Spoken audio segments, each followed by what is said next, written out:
Today we're working on this Equinox again. This is a second generation 3.0 all-wheel drive, and today we are changing the wheel bearing on the front right. One reason we're doing that is the ring that is on the back side of the wheel bearing that communicates with the speed sensor is broken. I'll show you a picture of that right here. So we're going to go ahead and get started. First thing I need to do is get the wheel off. Here's a quick view of the tools I'll be using. One is the 7/8 socket on the impact. That's for the lug nuts. I got a 36mm socket for the axle nut. Got a caliper hanger. I have a 21mm that will be to separate the knuckle from the strut. Then I've got the metric sockets, and that'll be to remove the caliper from the knuckle. So we'll need to remove the rotor, caliper, and caliper bracket.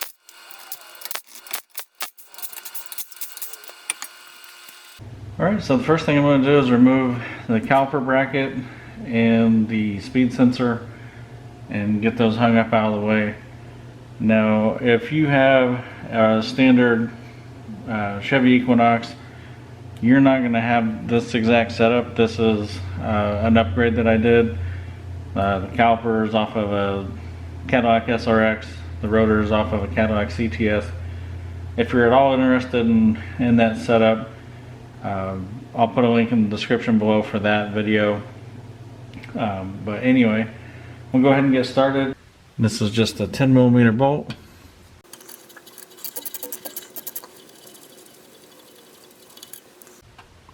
And we should be able to pull that right out. And for this, we're going to use an 18mm to get the caliper brackets off.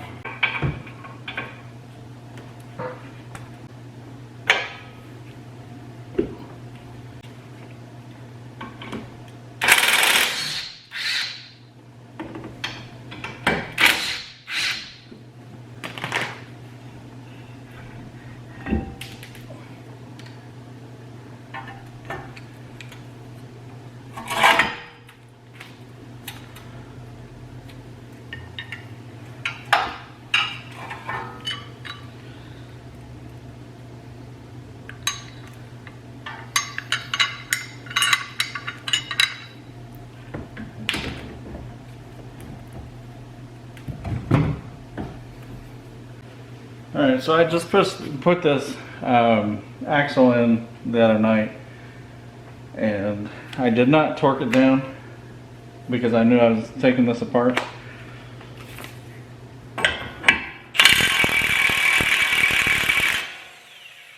And then now we need to remove these nuts and bolts that hold the knuckle to the strut.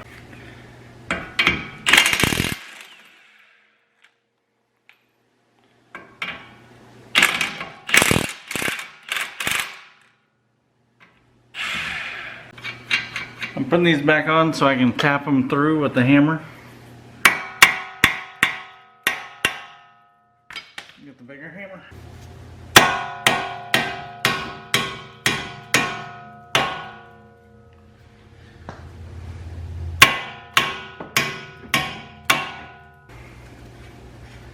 Remove these nuts.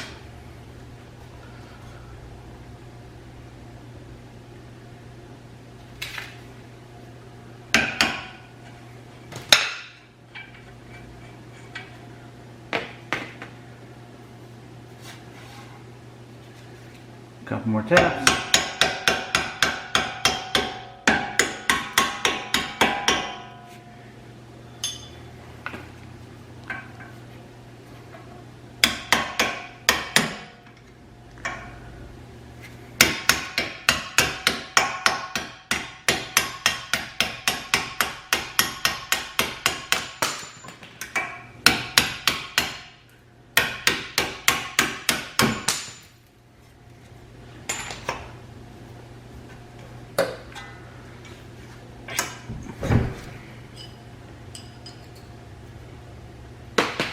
Okay, at this point we can pull the knuckle out of the strut. We'll be pushing the axle through. And you do want to jack up both sides so you get tension off of the sway bar. in my previous video, I didn't do that, and the strut wanted to turn, and we might still get that, but we'll see.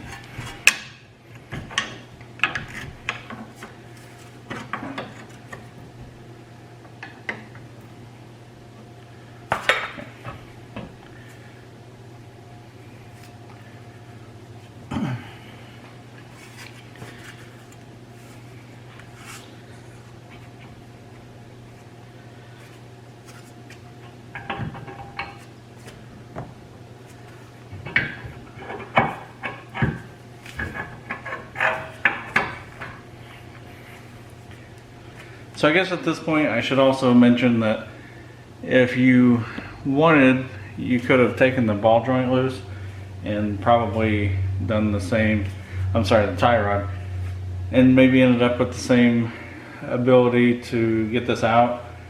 But you know, I just replaced the axle the other day, and I felt comfortable getting back to this point pretty quick. So we'll get back here. I'll show you what we're looking at as far as the wheel bearing and why it's being replaced. If you can see that piece that just fell off there, that communicates with the speed sensor.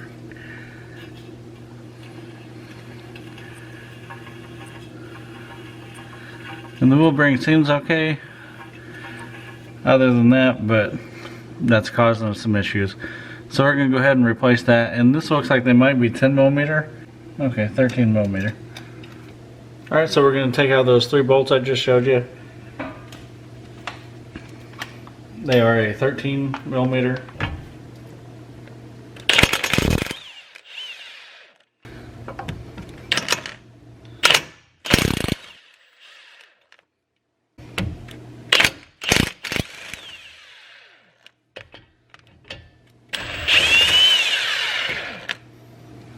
All the bolts are out. Now, these are not always easy to remove.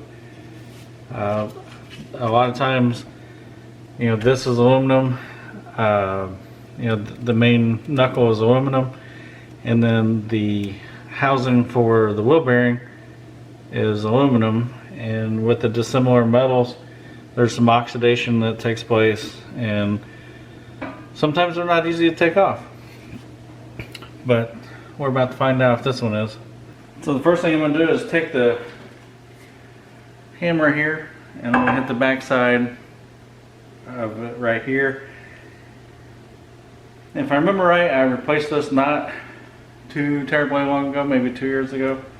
So with any luck, it'll pop right off.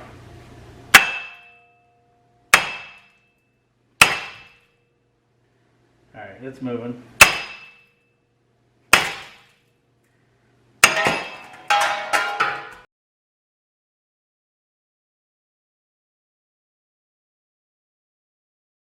Here you can see the oxidation that I was talking about that builds up because of the dissimilar metals.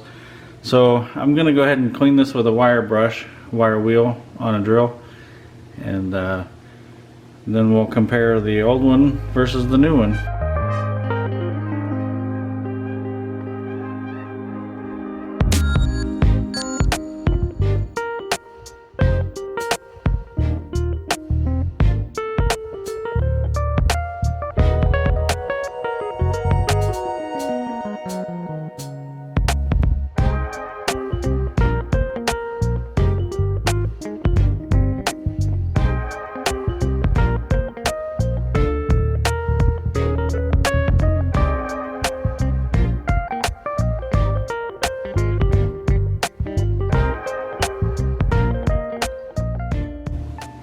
Alright, so let's take a look at these. Obviously the one on the left is the new one. This is a Moog. The part number is 513288.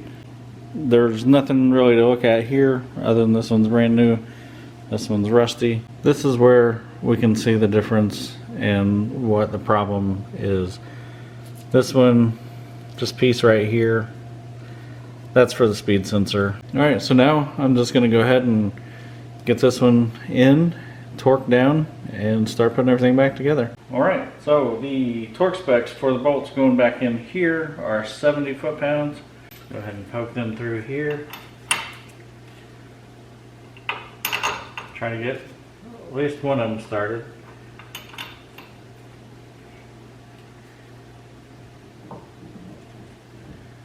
And somebody should have told me to put the dust shield back on.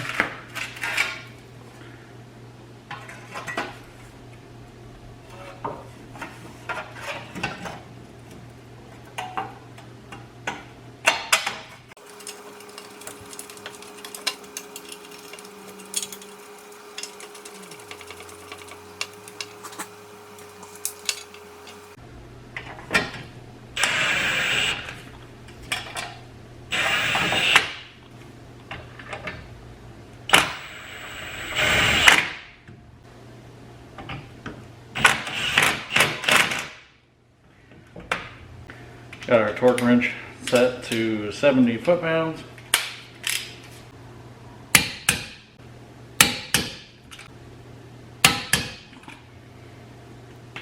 Alright, so now it is time to get the axle through.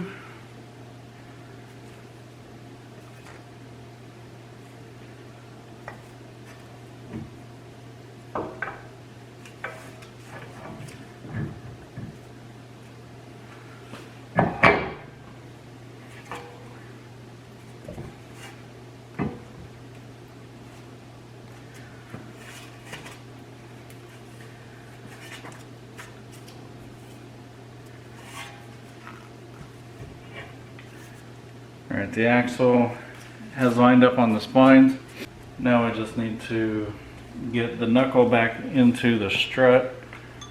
So I'll have to do some maneuvering here and here.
I don't know why that was so difficult.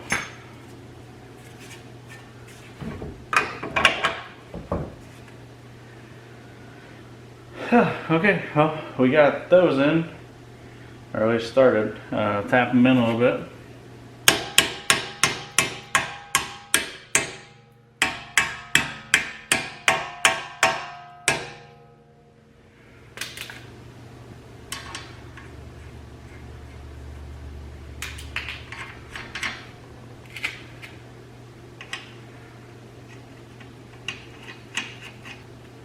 This axle nut in place. Someone run all three of these in. I won't torque them, but I'll get them in.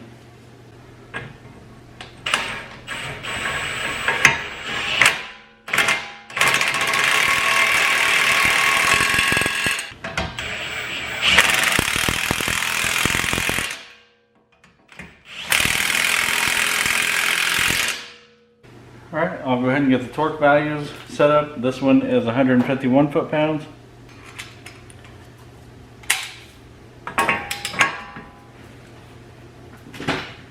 Okay, I'm gonna go ahead and let the other side down so it's not spinning freely over there.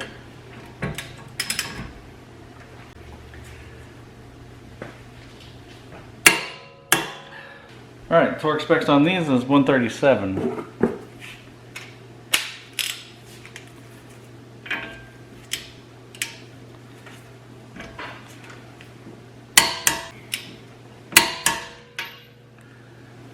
Alright, we're ready to put the rotor on and the brake caliper. See if we can get the caliper on.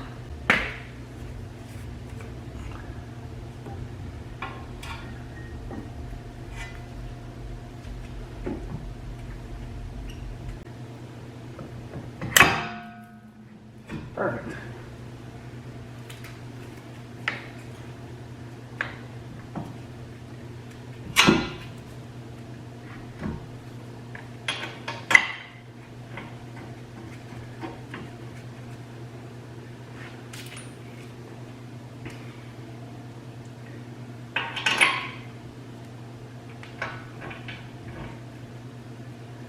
Again, we're just using this to run the bolts in, we're not torquing them.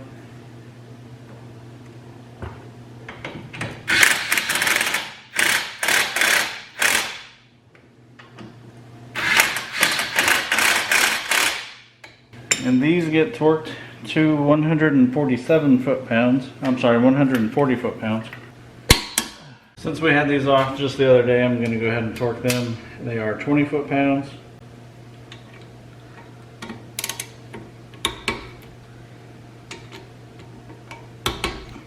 Okay, the last thing we got is the speed sensor. Put it back.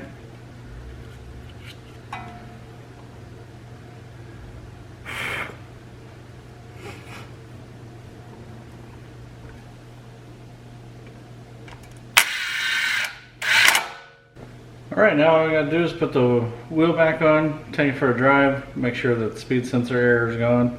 So just real quick, as I end this video, I wanted to make sure that I let you know, just because you have a light on and a code doesn't always mean it's that simple part that you can change out, which obviously that's what I did, and turned out to be the wheel bearing or the hub assembly.